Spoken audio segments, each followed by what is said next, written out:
José de Alencar diz profeticamente: todas as nações te hão de receber e acatar como Tuxaua das nações. A nenhum outro país este augúrio se adapta melhor. Basta assistir às amostras do Brasil que eu vi e gravei em minha memória subconsciente, a minha câmara. Porque um cinegrafista e sua câmara são um ser único e indivisível. Posso dizer que aprendi o Brasil palmo a palmo, através das ferrovias que cortam as regiões do sul, ou dos trilhos solitários que cruzam as selvas, onde, às vezes, encontra-se a surpresa de meios moderníssimos de locomoção. Vi cidades remotas com pretensões arrojadas no desenho dos veículos coletivos. E modelos de aviões que hoje são curiosidades, atingi pelos ares rincões e regiões vastíssimas em que as mãos do homem jamais havia posto os pés. Regiões distantes da civilização no espaço e no tempo. Diante de nossos rios gigantescos, se eu fosse Camões, diria jamais ter visto mares desta forma navegados.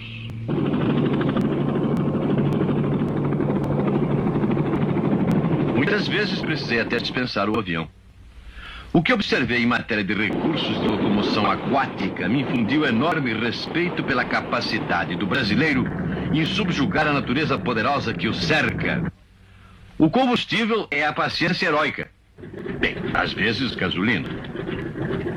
Vi transportes de classe única igualando homens e animais. Um mundo que parece ainda esperar, desde Cabral, a invenção da navegação a vapor.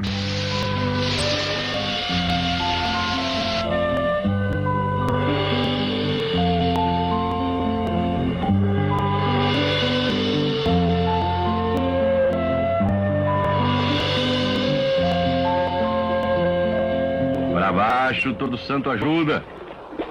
Nos transportes fluviais que conheci, nem sempre a velocidade dependia do horário ou do piloto, se bem que às vezes dependesse do próprio passageiro. Com a passagem do tempo, notava-se a civilização modificando o transporte no tipo de carga transportada. Os veículos modernos eram derrotados porque lhes faltava a principal característica para vencer tantos obstáculos: tração nas quatro patas.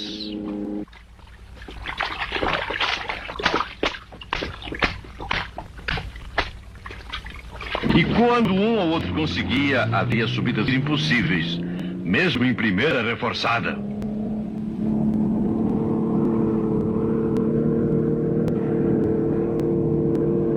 A indústria automobilística está ainda para fabricar o veículo capaz de subir esta rampa.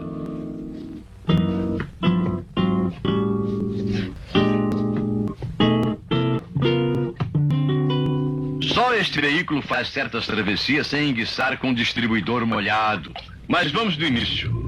Da cá, como dizia meu pai, que era maestro, na hora de começar os piparotes. Vejamos São Paulo de fraldas ainda. Já começava a ser a cidade que mais cresce no mundo, a São Paulo que não podia parar. Um prêmio para quem disser o nome desta rua. Eu sei porque está escrito aqui no meu papel, Rua de São Bento. E este beco? Bem, desisto porque, pelo jeito, a única coisa que mudou mais que São Paulo foi a Lusitana. Este garboso oficial da Guarda Nacional será avô de alguém aí da plateia? Por falar em avô, aqui está a Calessa, vovó do Calhamberque, no tempo em que a juventude não era transviada, mas que, em compensação, era a coisa mais sem graça deste mundo. São Paulo até que se atrasou no transporte por água. Naquele tempo, por exemplo, ia-se de barca Tietê acima até Barra Bonita, em longa viagem de 400 quilômetros. Beleza de progresso. Até os cachorros tinham postes mais românticos. E todos os carros cabiam num só estacionamento. A Praça da Sé será estacionamento suficiente para São Paulo até o fim do século XX. Já sentenciava a DST. Se este guarda na Praça Antônio Prado ouvisse falar em engarrafamento, pensaria que fosse briga de bêbado em botequim.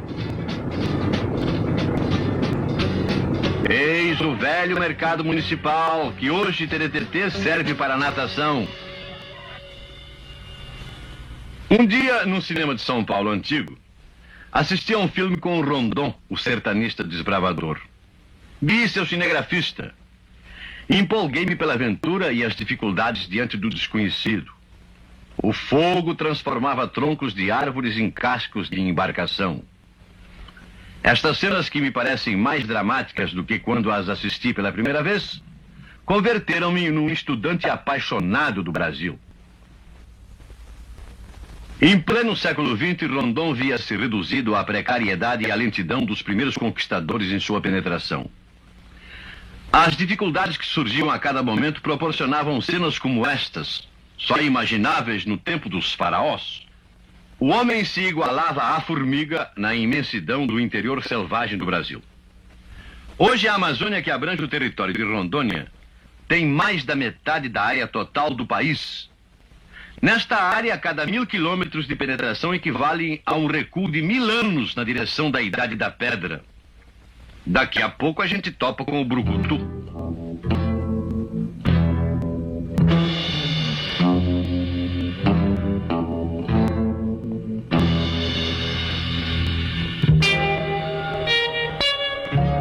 Das árvores, a macacada xereta nem desconfia que vai acabar como o almoço comercial do dia para os modernos bandeirantes. O mesmo alimento de muitos índios exigentes como os chavantes, sem o tempero, é claro. Macaco grelhado à jardineira. Um Brasil virgem ainda da devastação do homem branco oferecia amostras de sua fauna alimentar abundante. Anzol nem precisava de isca. Era só chamar peixe pelo nome. Manel, Jurquim! E eles caíam. Faz 40 anos. Resolvi também ver e gravar tais cenas, senão quando falasse de peixões, iam dizer que não saí de Copacabana. Vejam o requinte da toalha posta e bom apetite. Documentando tudo com sua câmera, o cinegrafista de Rondon secava ao sol os filmes após a revelação na noite anterior. E, como qualquer turista, fixou a curiosidade provocada nos tipos locais.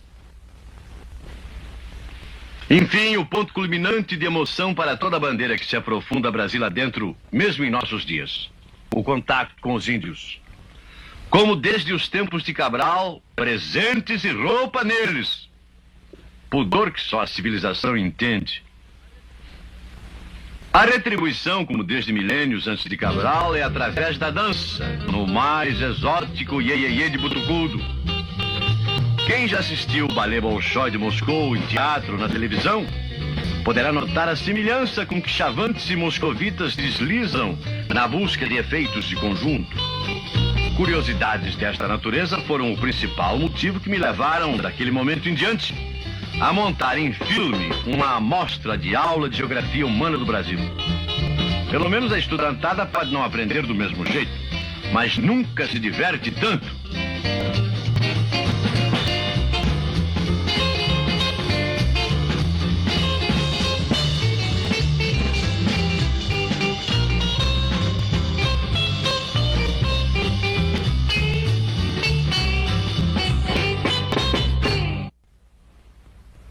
Aliás, sua expedição de 1913 e 1914 teve acompanhante ilustre, Theodore Roosevelt, ex-presidente americano, que também acabou virando o nome de Rio. Está nos mapas, é só olhar. As 19 corredeiras do rio Madeira que impediam o escoamento da riqueza boliviana foram o principal motivo da construção da estrada de ferro Madeira-Mamoré. Quem deu um jeitinho final na coisa, assinando o Tratado de Petrópolis, foi o nosso Barão do Rio Branco. Os trabalhadores para a construção da Madeira-Mamoré vieram das Bermudas, das Bahamas, da Índia. Alguns dos sobreviventes ainda falam inglês de suas pátrias de origem. Hoje em dia, as velhas locomotivas dos trens de passageiros foram substituídas por litorinas capazes de cobrir os 366 quilômetros de ferrovia em 8 horas de viagem.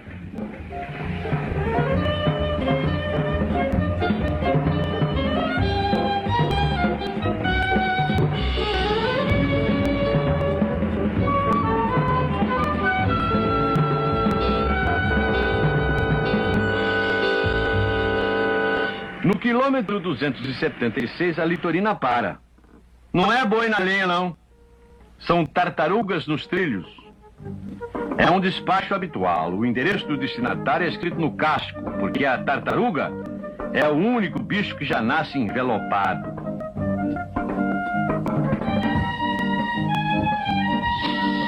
A estrada acompanha as corredeiras do Madeira entre Porto Velho e Guajará-Mirim.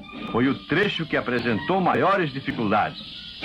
Eram terras baixas, sempre alagadas, e onde se registrou o maior número de vítimas da malária, que, segundo consta, abateu operários na proporção de 1 para cada dormente assentado.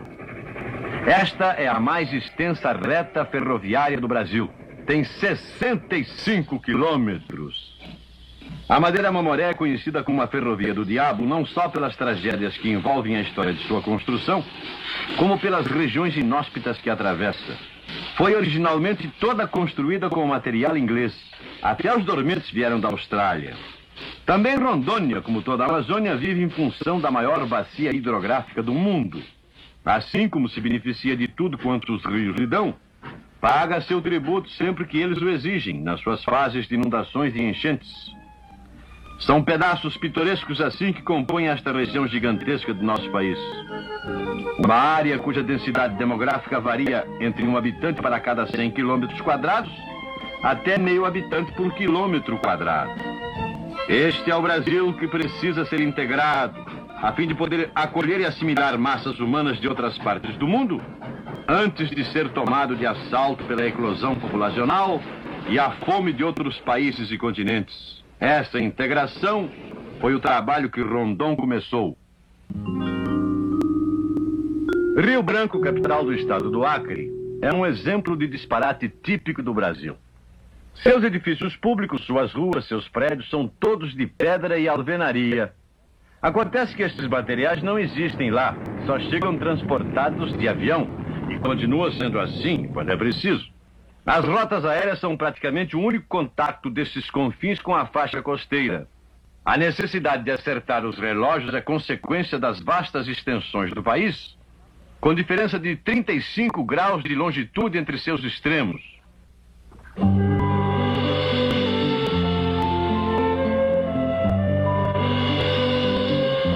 No Brasil, o mais avançado progresso da orla marítima e da região sul esbarram com indícios das mais estranhas e remotas origens que os cientistas arqueólogos discutem sem resolver. É pior do que querer saber por que o Brasil perdeu a Copa. Quem sabe lá, por exemplo, se estas inscrições revelam civilizações remotas ou estão indicando cifradamente o paradeiro do lendário e cobiçado tesouro dos martírios. Aliás, muita expedição disfarçada de bandeirismo já deu com os burros na água atrás desse tesouro. A pedra elástica aparece na exuberante natureza do nosso vasto território ao lado do minério de urânio, elemento básico da bomba atômica. E ao lado das riquezas e das bombas, as curiosidades e caprichos da natureza fantasiosa.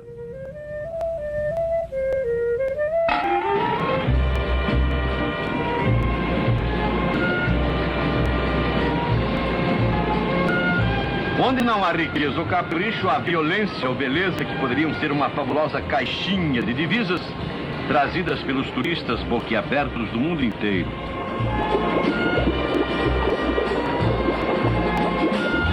Há rios do Brasil Central obstruídos por canais competentes que não comportam todo o volume de suas águas.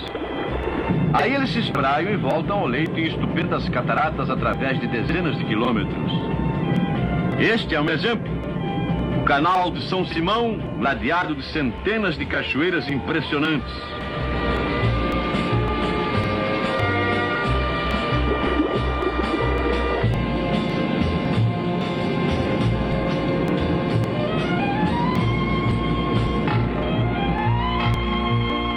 Vamos sentir agora saudades dos exotismos que o tempo destruiu, como o célebre gogó da Ema, em Maceió, na terra das Alagoas.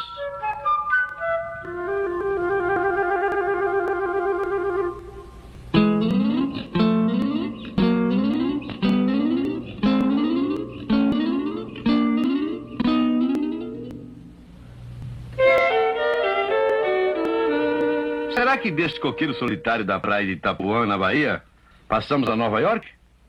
Não, não.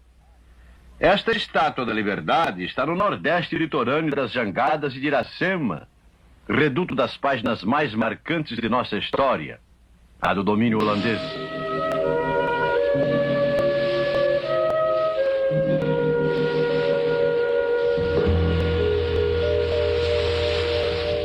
Aqui não em terra, mas no mar, outras riquezas. A lagosta, que quase nos levou a uma guerra engraçada com a França, e a indústria da pesca. Riquezas mal exploradas que, além do mais, ironicamente, levam à exploração e à fome as populações litorâneas. Brasil de contrastes, onde as modernas manufaturas industriais crescem ao lado dos artesanatos manuais fadados à extinção, pois jamais serão protegidos nem incentivados pelos órgãos oficiais de desenvolvimentos regionais. Ainda não se cogitou da criação no Brasil da Rendeiras Bros.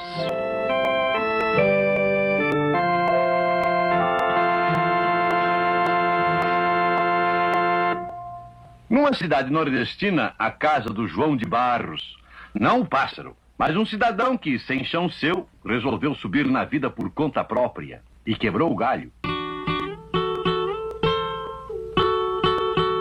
No Maranhão, numa cidade encostada ao nordeste de Goiás, procurei acomodações no único hotel local.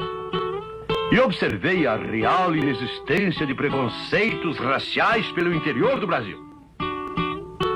Havia toda a liberdade para a escolha de quarto. Bastava apontar os ganchos onde cada qual queria dependurar sua rede.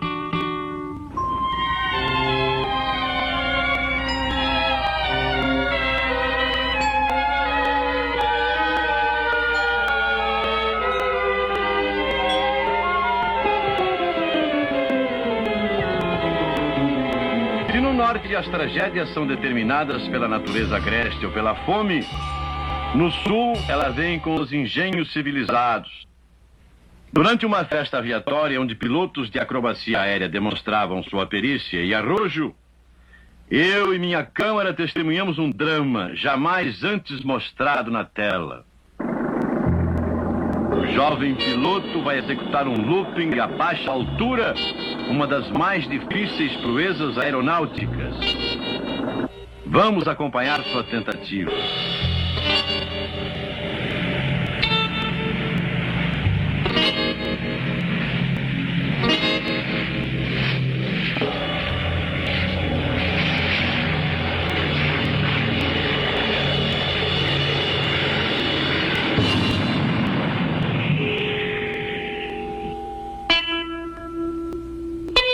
Depois que Santos Dumont descobriu a máquina de voar, ironicamente o homem vai dispensá-la, retomando as asas que Ícaro perdeu. Um personagem da mitologia grega reencarna-se no homem do século XX.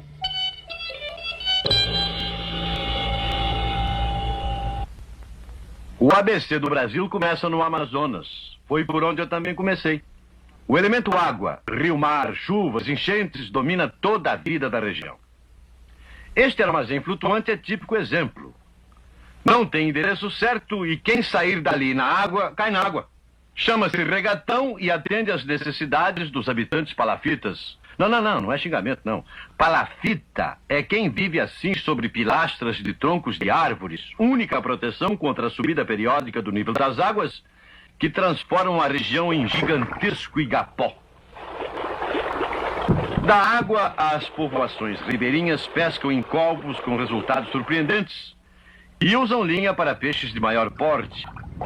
Abundância de fazer inveja a tantas regiões do mundo. Durante o tempo todo, os homens falavam em esperar o trem. Eu permaneci intrigado. Que trem? À medida que acuavam e caçavam os jacarés vivos em seu próprio reduto, com arpões ou a laço para aproveitamento do couro, ou quando pescavam pirarucus nos pântanos formados pelas enchentes, os homens se apressavam, alegando necessidade de esperar o trem. Em vez de perguntar que trem seria aquele em paragens onde nem tinha central do Brasil, resolvi esperar também.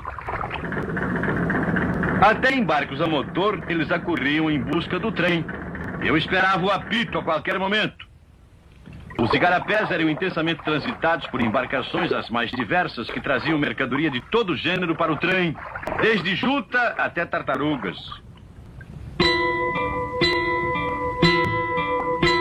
Os barcos aguardavam nas encruzilhadas dos rios. Surge, enfim, a locomotiva e o trem. Um trem fluvial. As embarcações engatam-se em comboio único de singros e carapés da Amazônia até os núcleos consumidores ribeirinhos. A viagem dura dias. Cada vagão aquático paga a locomotiva o preço do reboque. O dinheiro é passado de uma embarcação a outra até a locomotiva. Favor facilitar o troco. Essa gente se prevê com todo o necessário para dias e dias bogando pelos rios mares. E como em qualquer lar, a vida aqui depende da dedicada dona de casa. Isto é a Amazônia. Diante destas criaturas desfila a mais exuberante paisagem do mundo. Nós a apreciamos fascinados. Eles já se acostumaram. Nasceram, vivem e morrerão nela. Nesses barcos dorme-se, ama-se, sofre-se e come-se. Sofre-se principalmente.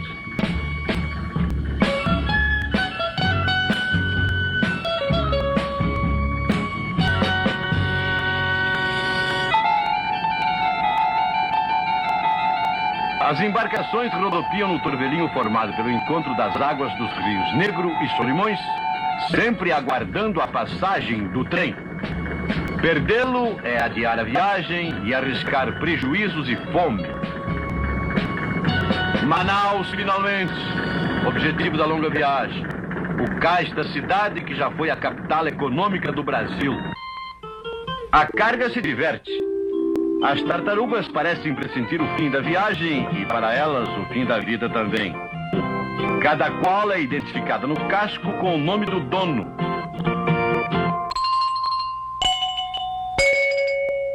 São ovos de tartaruga, tipo do ovo bem bolado para evitar quebras, não? Ninhada de 128. No mercado reúne-se a aparente abundância. Em poucos dias é vendido o sofrimento e o trabalho de famílias inteiras durante semanas no cultivo e colheita, na pesca e transporte. A exuberância das águas e das terras surge em produtos concretos, mas muito aquém do potencial da região.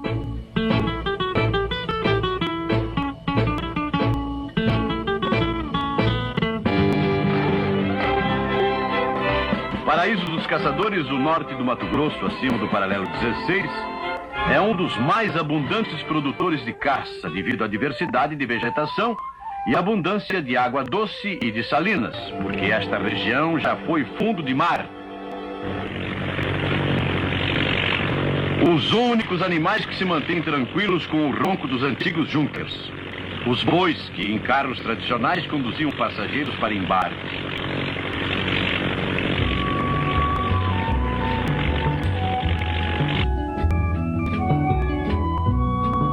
Não há praticamente veículo que possa enfrentar os pantanais resultantes do extravasamento dos rios do período das chuvas.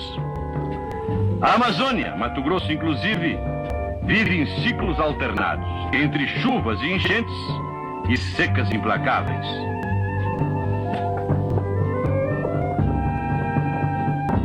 Concebidos com rodas altas especiais para enfrentar o Pantanal, os carros de boi atravessam as planícies em princípios de alagamento. Dentro em pouco, as elevações do terreno serão verdadeiras ilhas isoladas numa paisagem que lembra as regiões marginais do rio Nilo, no Egito, onde o mesmo fenômeno ocorre periodicamente há séculos históricos. Os rebanhos equinos e bovinos devem ser recolhidos a locais elevados para não perecerem. Com o avanço dos dias e das águas, a reunião dos rebanhos passa a ser feita a nado.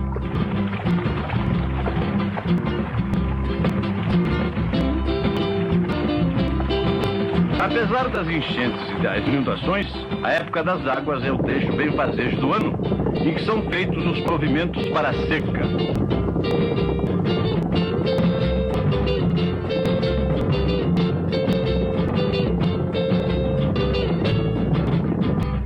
cavalos são totalmente selvagens, embora pertençam a fazendas progressistas. Isto porque são mantidos completamente soltos pelas pradarias. Os peões só os recolhem anualmente na época das inundações, quando são conduzidos a currais em terrenos elevados. Exemplares magníficos que terão de ser domados um a um.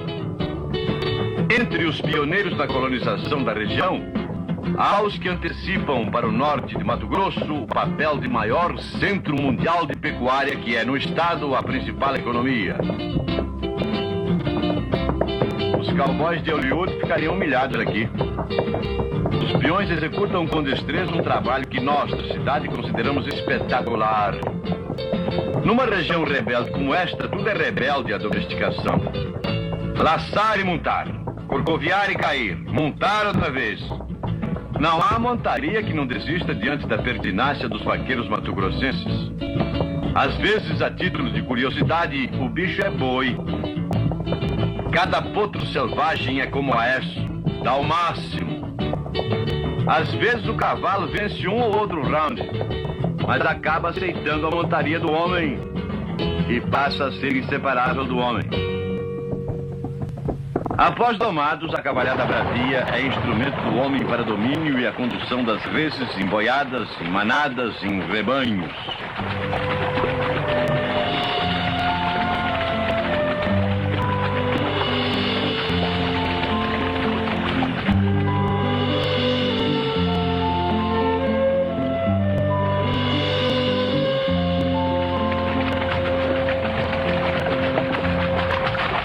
Num trabalho associado em que as montarias parecem adivinhar as intenções do cavaleiro, o gado é reunido em trechos de terra firme que permanecerão livres das águas. Tá faltando uma Arca de Noé por aqui.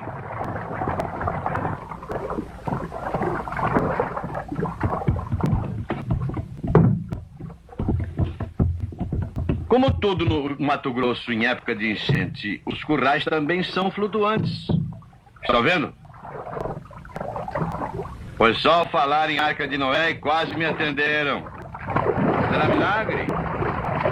As reses que não suportarem a caminhada para o sul serão transformadas em charque. Carne seca para os íntimos. A preocupação máxima nesta etapa são os compradores. Os rebanhos são comprados em lotes de 1000 bois cada. Uma curiosidade é a contagem das reses. Por um perito que na porteira separa um palito de fósforo para cada 10 bois que passam. Segue-se uma viagem de mais de 1000 quilômetros até o centro dos consumidores e o meu prato. Solta um boi com frites!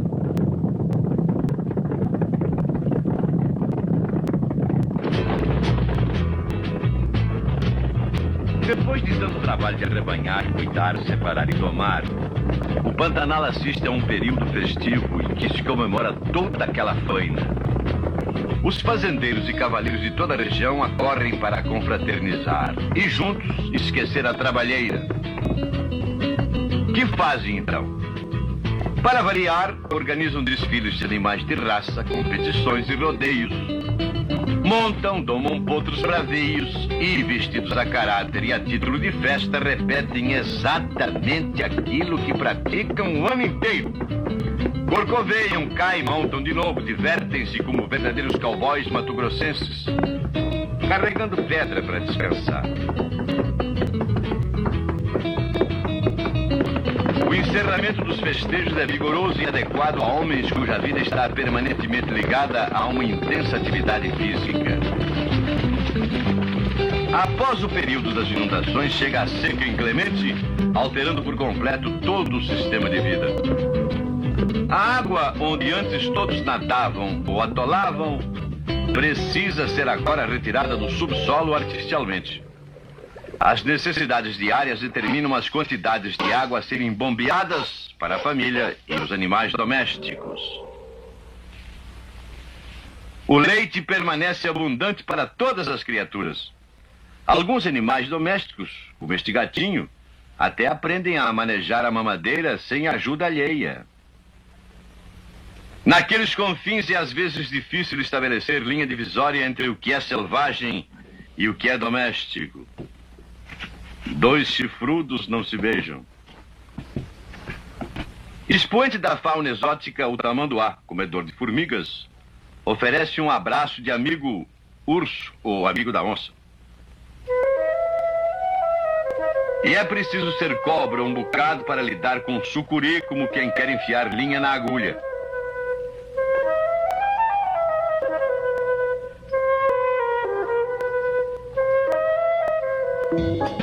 Quem vê tarântula, pula tarantela. E os que não caem na dança ficam enfarruscados num canto, como este ouriço.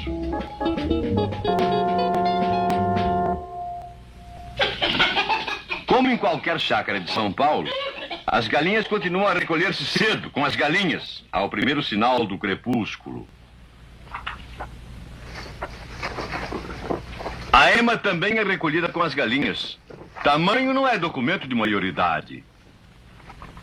A caça sempre fabulosa atrai caçadores de todo o país. Veados, capivaras e antas, nosso maior animal selvagem, algumas com mais de 200 quilos de peso. Das minhas lições de Brasil constou uma caçada de onça, como nem poderia deixar de acontecer. No Mato Grosso são caçadas com a ajuda de cães especialmente treinados. As onças são devastadoras de rebanhos e criações, e isto, juntamente com o fato de sua pele ser altamente cobiçada, torna-se incentivo para a sua caça. Nesta caçada de que participei, o objetivo era capturá-la viva para um zoológico europeu. Os cachorros acuam a fera que se refugia na copa das árvores. Seria fácil matá-la, mas eles a querem viva.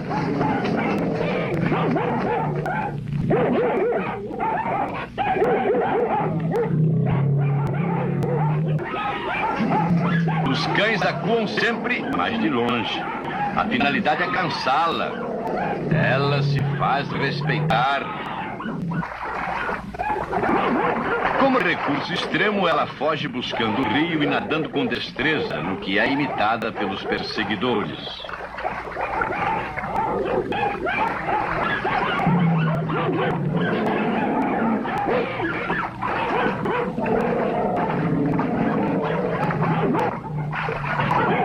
A anta não quer saber de cachorradas em suas águas. Afasta-se da encrenca para não ter que provar que não é elefante. Os cães não deixam a presa em paz. Assim, permitem a gradual aproximação dos caçadores. O cerco é fechado em volta da fera, extenuada com a perseguição. A onça sabe que cão que ladra não morde, mas não facilita. O que não imagina é que o bicho-homem alcança a distância. Olhem, se onça tem amigo, nenhum apareceu para salvá-la.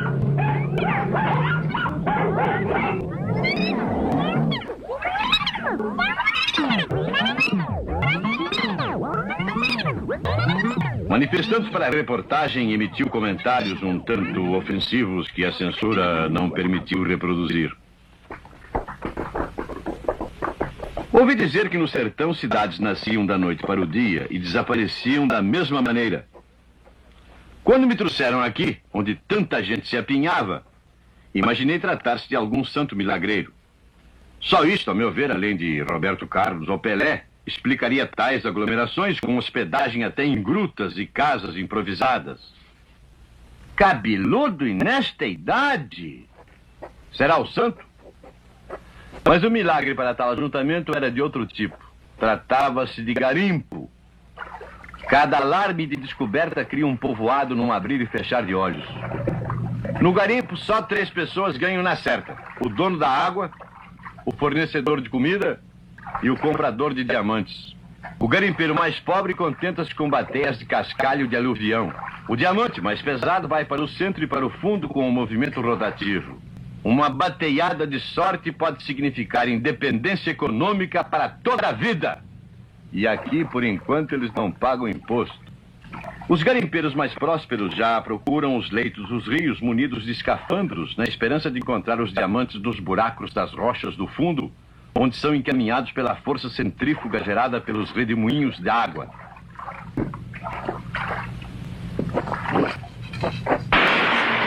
Este é o método racional de garimpagem, mecanização. Em terras diamantíferas, o raciocínio é o seguinte: a proporção da presença de diamante é de certo número de quilates para cada metro cúbico de terra.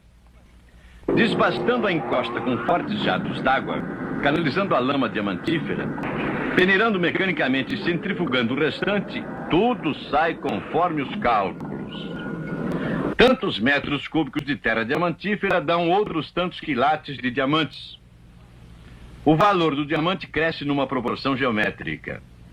Se 1 quilate vale 1 milhão, 2 quilates valem 4 milhões, 3 quilates valem 16 milhões e 4 quilates valem 64 milhões de cruzeiros. Daí pode-se imaginar a riqueza diamantífera do subsolo brasileiro. A garimpagem de ouro de aluvião assemelha-se à do diamante, mas já as matérias são diferentes. Desde tempos imemoriais, o ouro fascina a humanidade e serve de padrão para a riqueza ou a miséria das nações. Mesmo assim, nenhum outro metal precioso desbancou ainda o ouro como medida universal de valores. É ainda como realidade, como símbolo, a referência do poder, o lastro das moedas fortes e a coroa dos meus dentes molares superiores.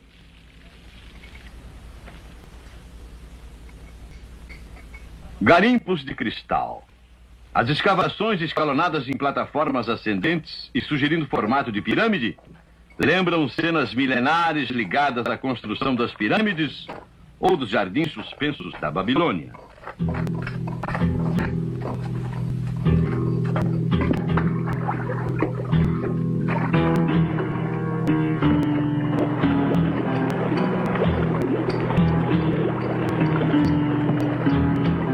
A picareta alcança finalmente a tampa do cofre forte da natureza. É mais uma riqueza que fui conhecer de perto nesse Brasil, cuja descoberta e integração se faz tão lentamente. O cristal de rocha é de imensa e sempre crescente aplicação na vida moderna. Tem propriedades ópticas e elétricas aliadas a um baixo coeficiente de dilatação. Lâminas de cristal são empregadas para controle de frequência nos equipamentos de comunicação eletrônica. Assim, eles não gazeteiam. Além das aplicações técnicas, a beleza das formas e cores fazem-no também cobiçadas peças de adorno.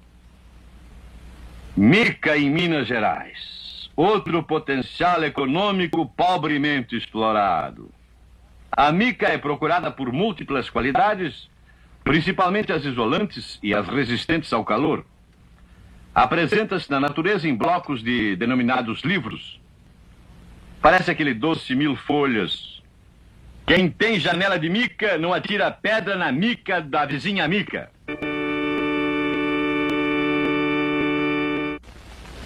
Este poço primitivo que filmei há muitos anos foi o primeiro perfurado por Monteiro Lobato. Um dia ousou dizer que o petróleo devia ser nosso e esteve preso por isso.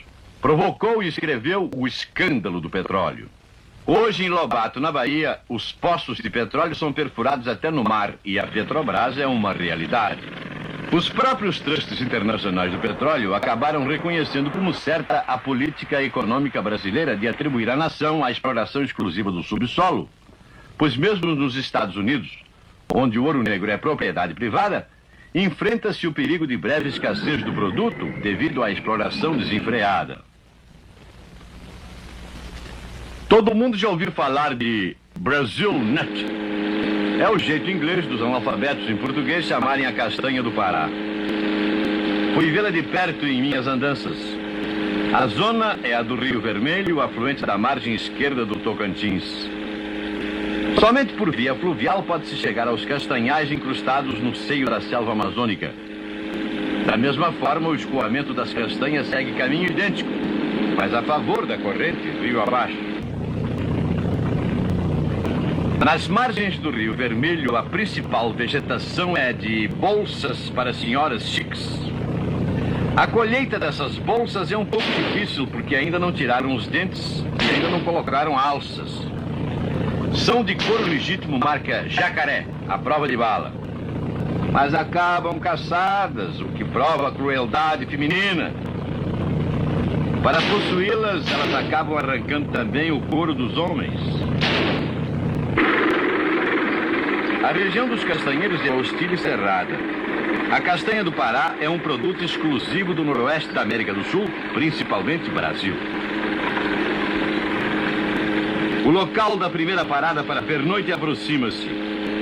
Muita surpresa e milhares de mosquitos aguardavam ansiosamente a chegada do nosso grupo no acampamento.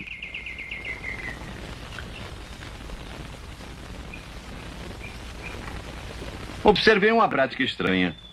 Tomava-se banho de chuveiro em plena selva, apesar do rio próximo. Um requinte.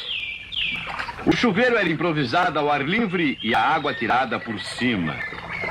É que as piranhas, ferozes donas do rio, se pilhassem os banhistas, fariam neles uma limpeza muito além daquela recomendada para os sábados e dias santos. Vendo a limpeza nessa perna de capivara, acabei dispensando até o chuveiro. Sei lá se um dia alguém distrai e cai piranha pelo regador, seu.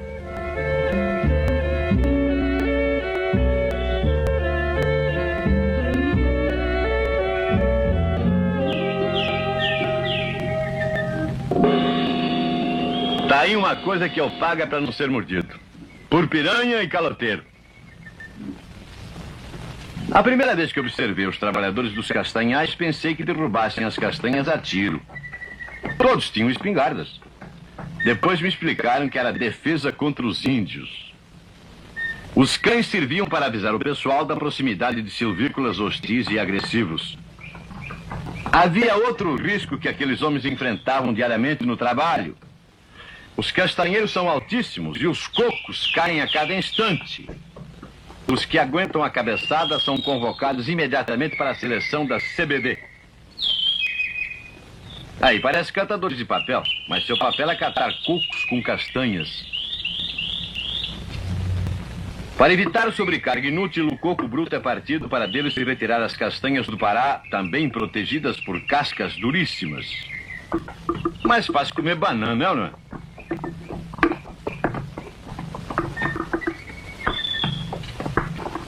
O mato denso obriga que tanto na ida como na volta o caminho se faça a pé. E sempre atentos contra ataques de surpresa dos índios.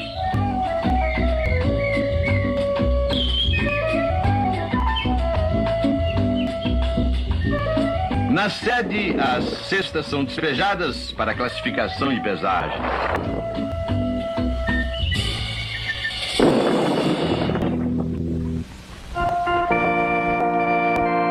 No vasto sertão baiano, num rochedo solitário, o santuário do Bom Jesus da Lapa é uma afirmação marcante da religiosidade do brasileiro. Anualmente, no mês de agosto, celebra-se aqui a Via Sacra, a semelhança da mundialmente célebre representação de Oberammergau, na Alemanha.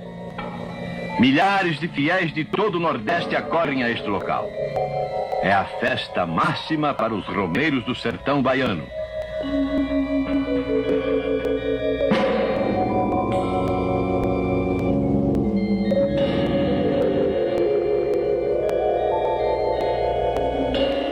Como que por estranhos desígnios, a árvore cresceu, abraçando-se à cruz, num adorno místico, natural e caprichoso. Paralelamente, no extremo sul do país, em Santa Catarina, a procissão anual de Corpus Christi é motivo de singela manifestação artística popular. Todo o trajeto é adornado com desenhos os mais variados, feitos com flores, serragem de madeira colorida, pó de café usado, tampinhas de garrafa e papel de chumbo. Ninguém pisa no tapete multicor, por mais numeroso que seja o séquito da procissão. A passadeira de flores e cores destina-se à passagem do Santíssimo e só o pároco caminha sobre ela. Esse é o povo do Brasil, de norte a sul, firme em sua fé, por mais abalos que sofra. Quando, por exemplo, o país foi surpreendido com o torpedeamento de seus navios e a imprensa anunciou para todos nós a manchete fatal.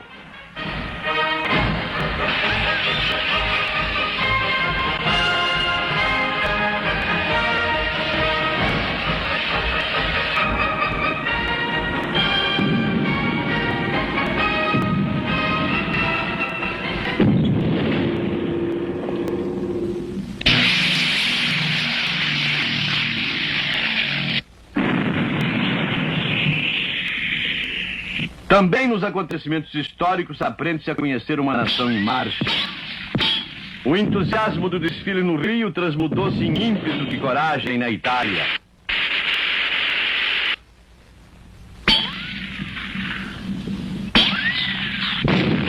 Ao longe, Monte Castelo, objetivo que não tardaria a cair. Depois, como que acordando de pesadelo passageiro, a volta, as saudades, a alegria dos que reencontravam os entes queridos, a euforia geral de todo um povo que nasceu para ser sentimental e feliz e que se sente irmanado por motivos comuns à volta dos dirigentes, no intercâmbio sincero e total das emoções até então contidas.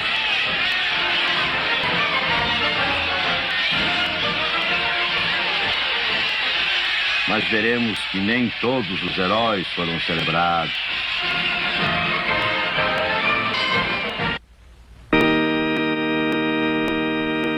Os frontes de guerra se dividiam externa e internamente entre linhas de combate e linhas de produção. Nestas, o principal recrutamento foi o dos soldados da borracha. Provavelmente pela primeira vez atacava-se organizadamente os seringais.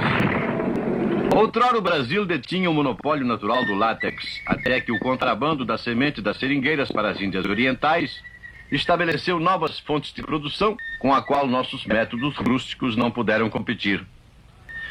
Mas os japoneses haviam se apossado de Ceilão, Bornéu e dos centros produtores do Sudeste Asiático. Os aliados precisaram recorrer mais uma vez ao Brasil. Foi preciso uma guerra mundial para que cuidados sanitários e assistência médica fossem dispensados aos soldados da borracha.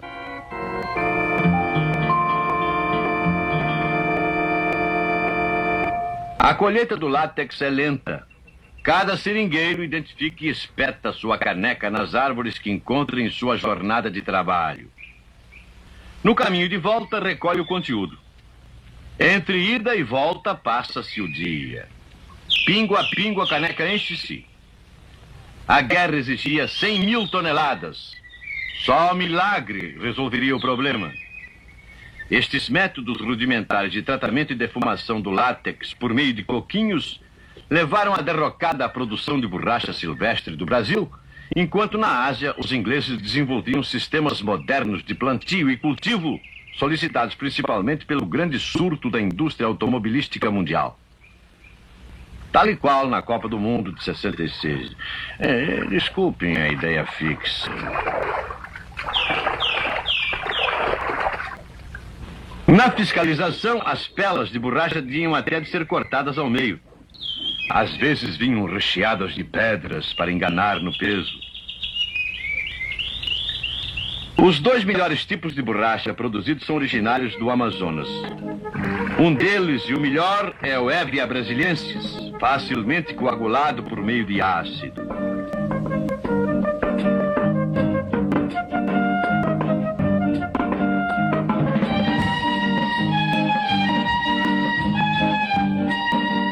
Neste processo, a fase seguinte é a redução da borracha a lâminas para melhor empacotamento, transporte e utilização. O seringueiro é pago em natura, com os víveres de que precisa. A produção de lâminas é pesada e seu valor calculado. Após descontado o preço dos víveres fornecidos, o restante é pago em espécie, sem correção monetária, evidentemente. Isto é só para a telefônica. O dinheiro são fichas com valor declarado para posterior resgate no final do serviço militar prestado por estes soldados da borracha, cuja luta inglória e anônima terminava na embalagem da borracha para a guerra. Foram logo esquecidos, sem lendas, sem desfiles, sem monumentos.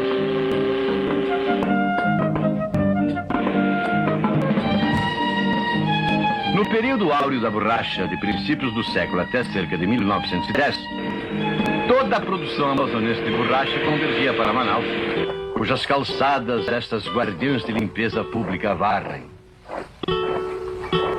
Manaus já foi o centro econômico do país. Nesse tempo, dizia Jesus a seus discípulos... Perdão, estava me distraindo. O Teatro Municipal de Manaus foi joia arquitetônica de estilo parisiense importado da Europa, dos pisos de mármore aos lustres.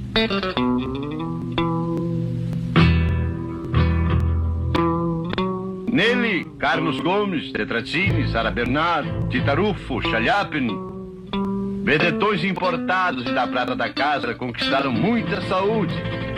Quem canta seus males espanta, é ou não é?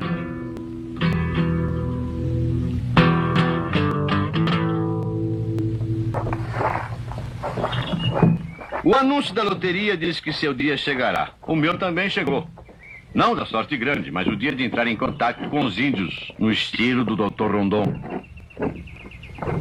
Apesar dos nervos, procurei manter a calma para não esquecer de nada. Desde as escovas elétricas até os geradores de dentes. E os índios que eu precisaria distribuir entre os presentes.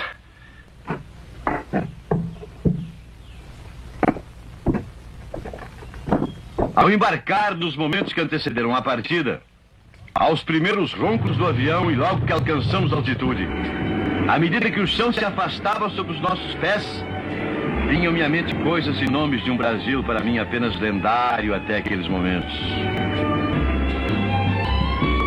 Rio das Mortes, Serra do Roncador, Araguaia, Xingu, o Tesouro dos Martírios, os Chavantes, terríveis, alguns já pacificados, mas outros ainda completamente alheios ao contato com o homem branco, continuavam ferozes e temíveis.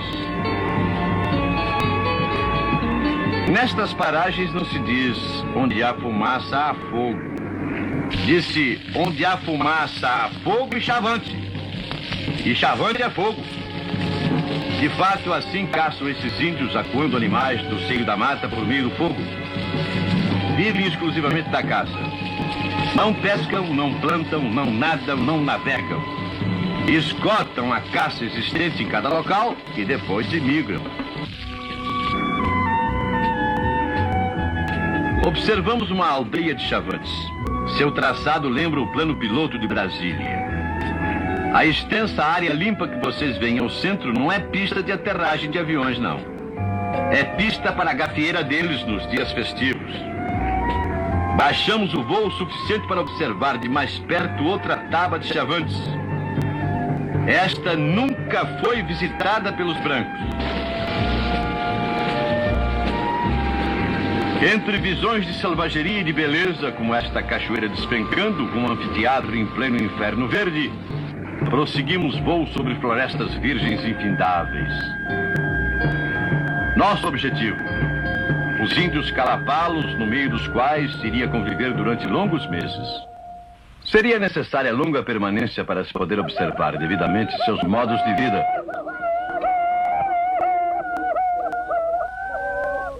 São ariscos e levam tempo para retornarem às atividades normais após a aparição de um safari carregado dos objetos curiosos que o homem branco costuma transportar.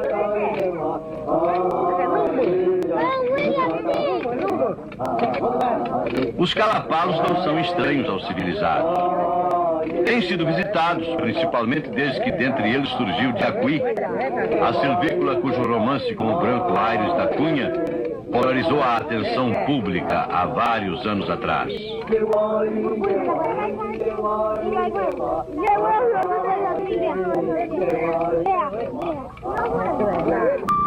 Para eles não há significação especial no fato de estarem despidos. Parecem antes vestidos de nudez. Todas as idades e todas as classes sociais estiveram representadas à recepção que terminou na clássica entrega de presentes. A distribuição é feita coletivamente e cada qual aceita o que o cacique lhe atribui, pois a dádiva é mais simbólica e seu uso acaba sendo coletivo.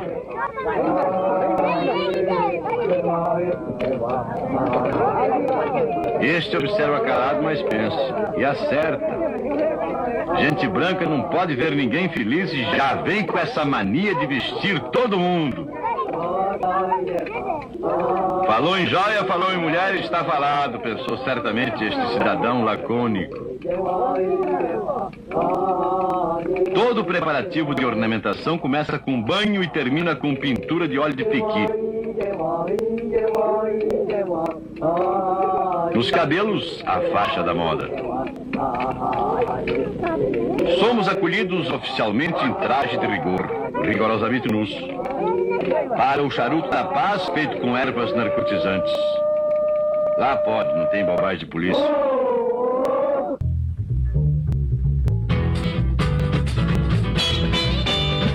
Depois, exatamente como aqui, a festa acaba em show e no número principal entra toda a companhia.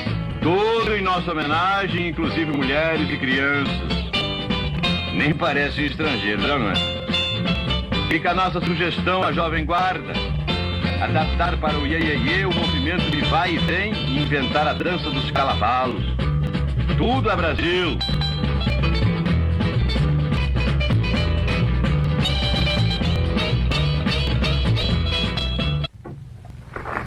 Após a recepção e as festividades, voltou-se à vida normal.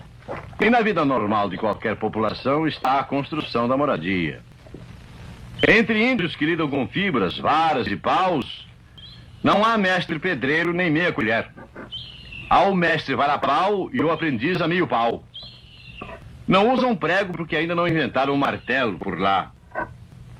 Na cobertura, a Antártica e a Brahma fornecem o chope.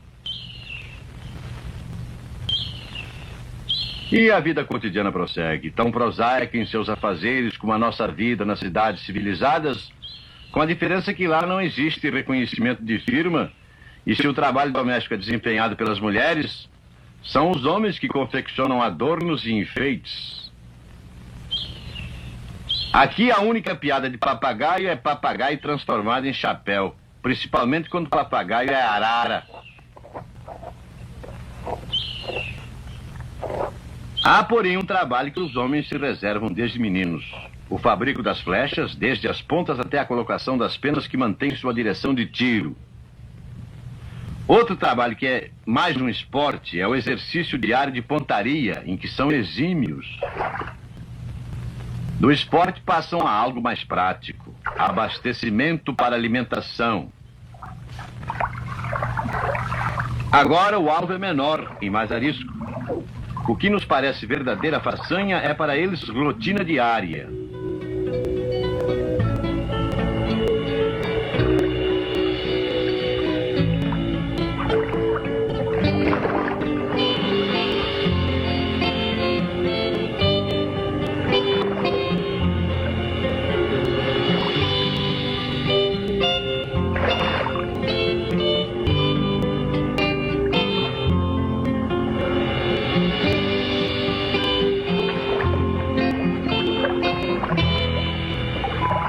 O timbó é outro método lendário de pescaria que funciona diferente do que muita gente pensa. O timbó não envenena a água, como se diz, mas absorve dela o oxigênio, sufocando os peixes que são assim facilmente apanhados. Será que não tem timbó de apanhar peixão em Copacabana?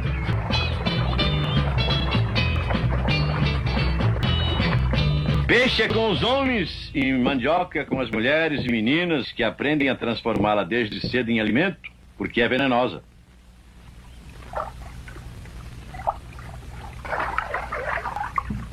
Parece-se com pão assado ao sol em vez de assado ao forno.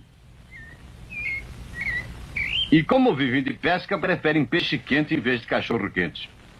O peixe é envolto num biju de mandioca, alimento bom para a saúde de vivos e mortos, pois eles o depositam também nos túmulos. As covas em que enterram os defuntos, aliás, são construídas com prolongamentos ocos para pés e cabeça. Isso evita torcicolo e ajuda pé de atleta. O morto é envolto na própria rede.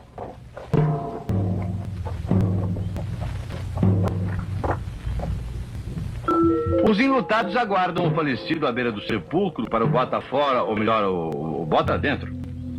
Os parentes colocam armas e petrechos para uso do defunto enquanto lamentam a decisão inabalável do que partiu.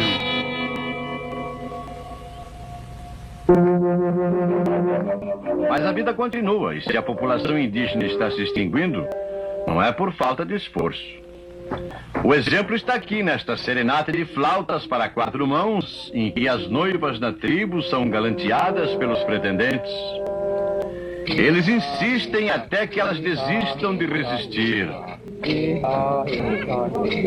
No baile, pelados a rigor, a noiva já aparece segurando seu homem pelo ombro. Duas irmãs podem dançar e casar também com o mesmo homem. Eles só percebem depois a burrice dobrada. Como nós aqui. O cacique Calapalo pode desposar 3. Os mais graduados com 2. E os michos com uma só. E olhe lá. Até parece gente branca. Eles têm uma vantagem. A sogra do marido é proibida de falar com o genro. Só manda recado. Será que a revolução ainda não pensou nisso? Depois dos esponsais, ela espera que ele tome o último gole. E quem copiou de quem o hábito de carregar a noiva?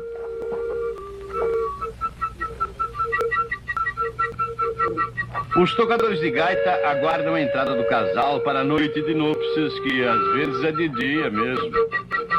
Quando chocada dá início à dança dos bons espíritos. Tudo em homenagem ao casal.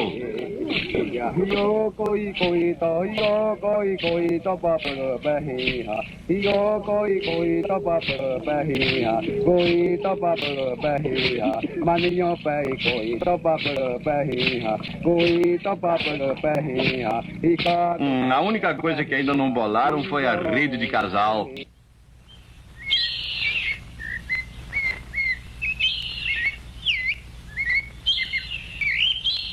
A vaidade entre índios não é privilégio feminino. Aqui um senhor guerreiro enfia conchas na linha de um carretel que eu lhes dei de presente. Este é o modelo mais importante de colar. O colar de Tuxaua, que se destina ao cacique. Uma surpresa para mim. O cacique me oferece uma honraria rara. O colar de Tuxaua. Eu disse que era bondade dele, não precisava se incomodar, tal coisa e tal. Mas insistiram, sabe como é, né?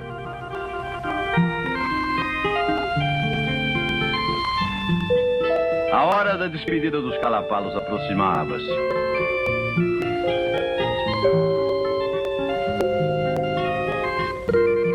Passei ao extremo oposto. Estrondos civilizados em vez de sons bucólicos. O matraquear das máquinas em vez dos ruídos amenos da natureza. Em vez do sol, da luz e do ar livre, as estranhas profundezas da terra. Em vez da liberdade paradisíaca, a escravidão civilizada do homem. O trabalho, que nunca foi minha vocação. Em vez de flechas, perfuratrizes a ar comprimido para caçar o pão nosso. Nosso não, que não tem dinheiro, de cada dia. Ou melhor, cada dia não. Cada dia sim e outro também. Deixa isso pra lá. Mina de carvão de Santa Catarina. Oposição diametral ao norte de Mato Grosso, onde no lugar das mãos suaves da jovem Calapalo, mãos de aço raspam as paredes de carvão e a sensibilidade das almas. Bonito esse pedaço, não? Minha ânsia por horizontes abertos chamava-me de volta aos amplos espaços selvagens. No trenzinho da mina, iniciei meu regresso.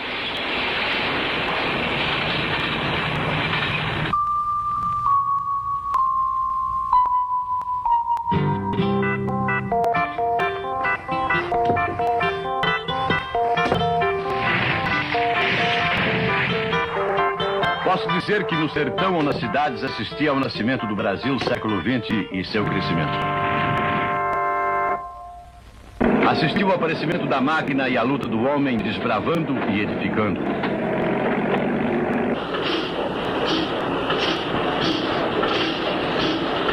Neste local vi surgir do chão nu, a segunda cidade planificada do Brasil.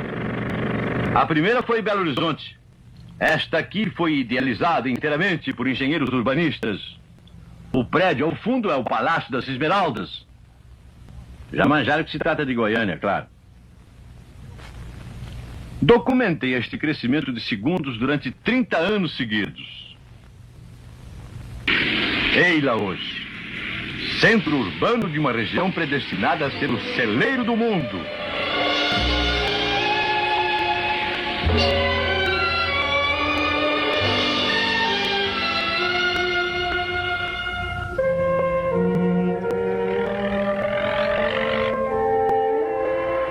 E agora? O que está acontecendo aqui? De onde vem essa gente? Para onde irá? Que fenômeno estará atraindo essas multidões de aspecto rude? Algum outro padre de Poá? Será o Arigó, com os seus milagres e venda de esperança? Que lugar é este? Uma colônia de ciganos, artistas de circos, preparando mais um dos maiores espetáculos da Terra? Estaríamos presenciando a descoberta de mais um veio diamantífero ou de veios petrolíferos, repetindo entre nós as corridas de aventureiros exploradores que o faroeste americano assistiu no passado? Trata-se de algum reduto que o governo tenha destinado à concentração e moradia de imigrantes nordestinos? Nada disso. Nada disso. É apenas mais uma cidade brasileira. Mais um testemunho de fatos únicos que só mesmo aqui podem acontecer. Observem os estabelecimentos comerciais. Onde estamos? Norte do Paraná? Oeste de São Paulo? Amazônia, na boca do sertão? Nos cenários de algum estúdio cinematográfico da Guanabara? Simplesmente Brasília. Núcleo Bandeirante que precedeu e erigiu a nova CAP. É a primeira agência ambulante do Brasil da Caixa Econômica Federal. Brasília, a mais nova e a mais bela capital da América.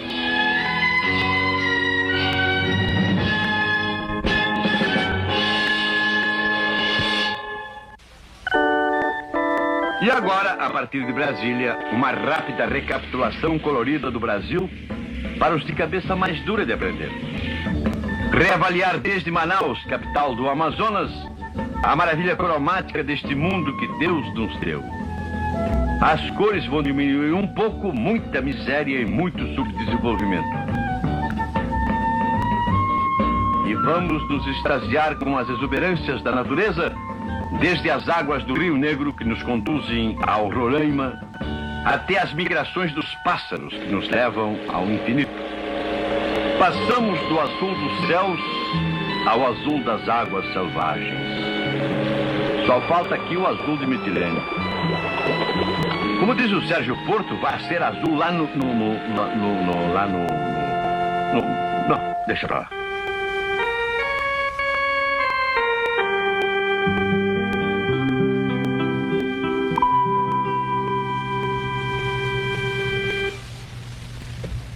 Aí, até parece o Arelia cumprimentando. Como vai, como vai, como vai? Olha a turma já pensando na Copa de 1970. Eita, gente que não toma jeito. Guasca mole em coco duro, tanto bate até que quebra a guasca. Índia que não tem boneca brinca de mãe assim. Os índios desconhecem golpes baixos. Suas lutas observam ética rigorosa e não saem da esfera puramente desportiva. Nem por isso deixam de ser empolgantes. Colocam nesses confrontos o melhor de sua habilidade e de sua força para derrubar o adversário. A assistência observa com atenção. Pode acontecer até mesmo um nocaute que, quando é violento e demorado, acaba na convocação do pajé da tribo para acordar o vencido. As cores primitivas do Brasil se destacam nas matas que ainda aguardam a civilização. Onde ela chega, o branco do algodão ou o rubro do café em grão se incorporam à aquarela viva de milhões de quilômetros quadrados. Aquarela pintada por brasileiros de 400 anos e por imigrantes de 40. Seus nomes? Alguns anônimos talvez se chamassem Schmidt, Prujansky, Merinov, Contreras ou simplesmente Leporati, modéstia inclusa.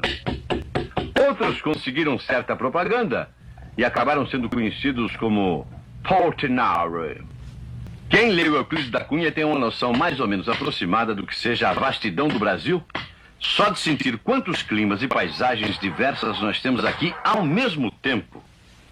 Às vezes num só estado, como o do Amazonas ou de Mato Grosso. A maioria, porém, não faz ideia disso. Não muda de ar nem dentro da própria casa. Aliás, tem gente que não se cansa nem mesmo do ar de sua graça. O Brasil é um país civilista, mesmo depois da Revolução, e mente quem disser o contrário. Nosso potencial de energia que desponta em Urubupungá, Três Marias, Furnas e outras represas e usinas é todo ele obra de engenheiros civis. O único general envolvido em sua construção é aquele excelentíssimo senhor general Electric, mas sempre de acordo com os nossos engenheiros civis. Com tanta energia elétrica depois de tanta usina, o único progresso que nos ficará faltando para igualar o progresso das nações desenvolvidas é construir nossas próprias cadeiras elétricas, para muita gente boa poder ir sentado mesmo para cima e para o alto, é ou não é?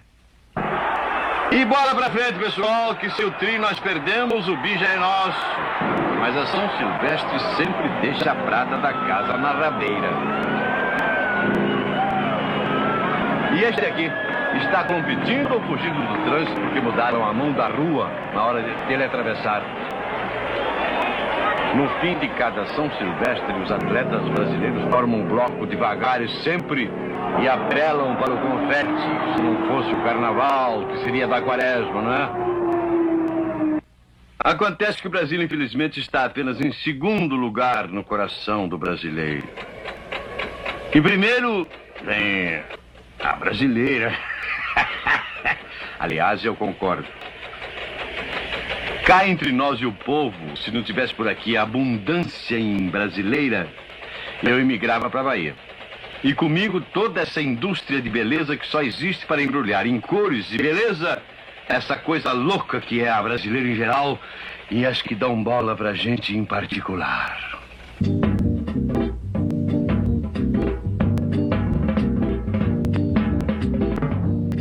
E se é verdade que bom mesmo é mulher, nada como a mulher brasileira.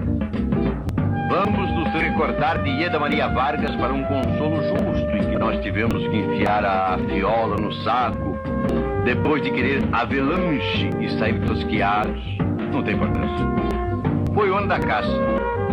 O inglês bancou raposa.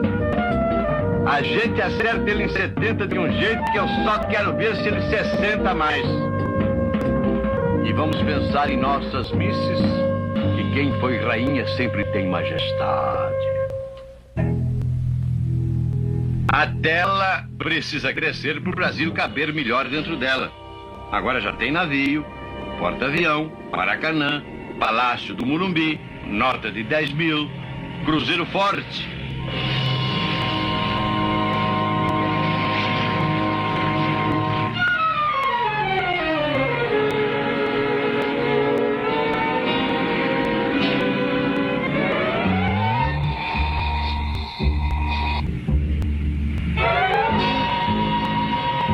E além disso, é preciso mostrar melhor nossas belezas naturais. Tão bonitas que até parecem artificiais, não acham? Só que, como ainda somos país em desenvolvimento, a coisa ainda não está sendo bem explorada. Nos Estados Unidos, as cataratas do Niágara já servem há muitos anos para se atirar lá de cima dentro da barrica, principalmente os casais em lua de mel, quando acordam depois da noite de núpcias e percebem a besteira. Mas a gente chega lá, não se incomodem.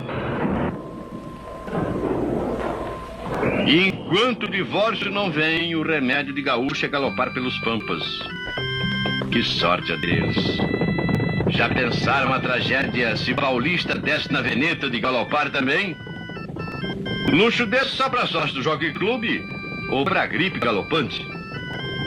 Outra coisa que paulista inveja gaúcho é o chimarrão. Mas já imaginou tomar chimarrão em São Paulo que não pode parar?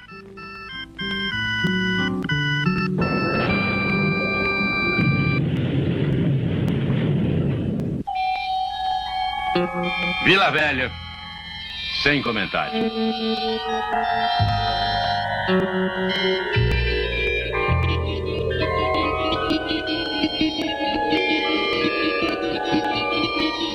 O petróleo continua sendo nosso. mas tem gente que ainda pega fogo por causa disso.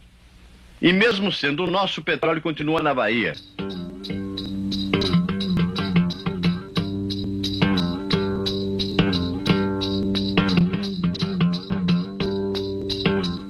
No cais, a cerâmica é reminiscência de Portugal através do Brasil Império do passado. Agora não somos mais imperialistas.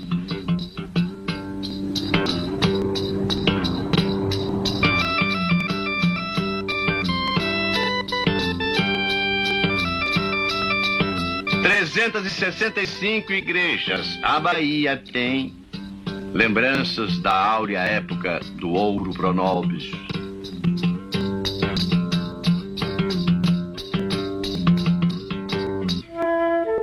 Se em Minas e Bahia a fé exigia paredes auríferas nas igrejas, no sul vemos agora multicores a influência das colônias europeias nos estados sulinos.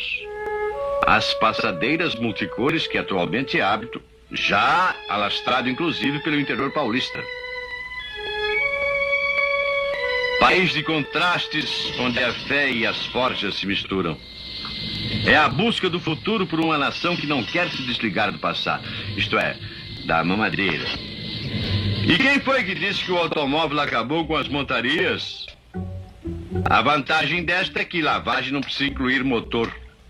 O que os cavaleiros do sul têm de poético, os do norte têm de patético. Mas sendo ambos brasileiros, têm muita coisa em comum. Uns são castigados pelo pampeiro e pelo minuano, outros pelas secas escaldantes. Mas o nosso homem, como dizia o Dr. Euclides, é antes de tudo um forte. Principalmente se for do norte, aí é de morte. É preciso ter muito porte para enfrentar a própria sorte e dominar a natureza para a produção da riqueza. Beleza de frase, não, Aguinaldo? De uns tempos para cá, o nosso cinema nacional tem ajudado o resto do Brasil a conhecer o sofrimento que se encontra atrás dos coqueiros e das praias do norte, oculto até há muito pouco pelo suposto lirismo das jangadas. Poesia moderna é máquina, uma prensa entre a selva e o mar. Mais um automóvel, mais um trator, muitos são necessários. Tratores e veículos para Marajó, por exemplo, onde a turma ainda banca barqueiros do Volga.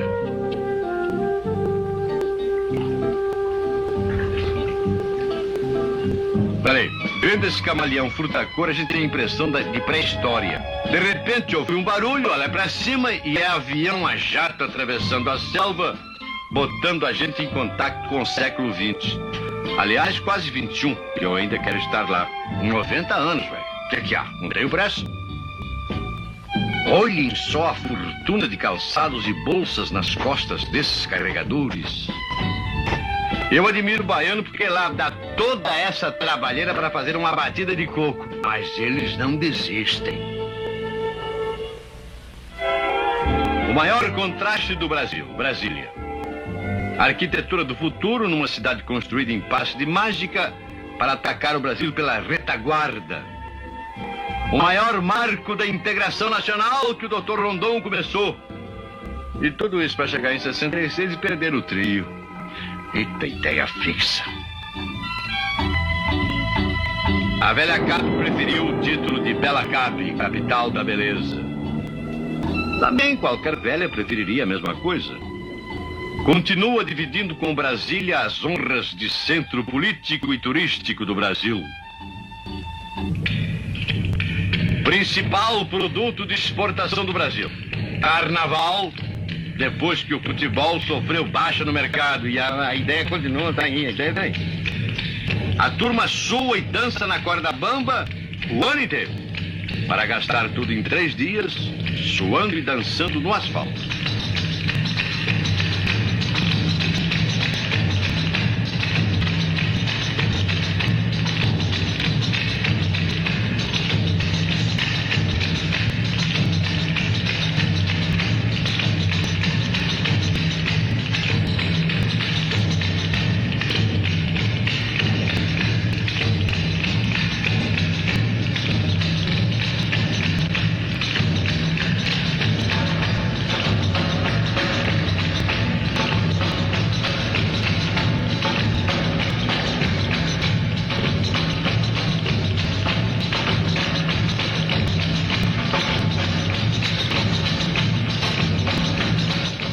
Nos salões, fantasias que custam milhões disputam prêmios.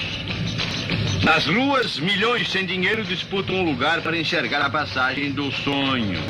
Os carros alegóricos que encerram o carnaval em préstimos feéricos.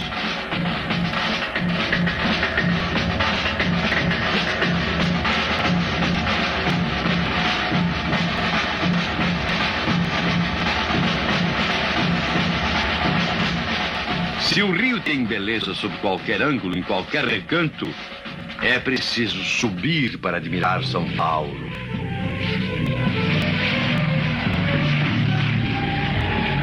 São Paulo aqui não pode parar, e por isso anda para cima, que para frente o tráfego está entupido. São Paulo, o maior centro industrial da América Latina. São Paulo, a que mais cresce no mundo. São Paulo, a locomotiva do Brasil, que mesmo apitando, cabe inteira no coração de cada paulista, orgulhoso de sua metrópole, apesar de castigado por ela. Seu frio com garoa, sua vida apressada, seus inferninhos e sua divisa altiva, non ducor duc.